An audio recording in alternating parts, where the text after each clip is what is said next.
Amy Roloff praises Matt on Facebook after posting a touching Father's Day tribute to her sons.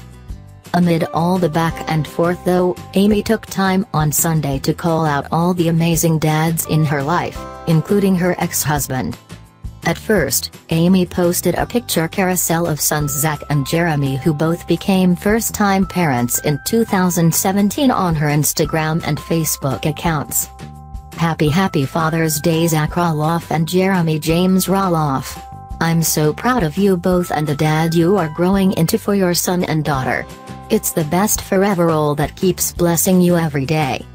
Fans were definitely supportive of the message Amy was sharing, but many thought her ex-husband deserved recognition, too. And so, Amy responded to a few of her followers' comments on Facebook with nothing but nice things to say about him.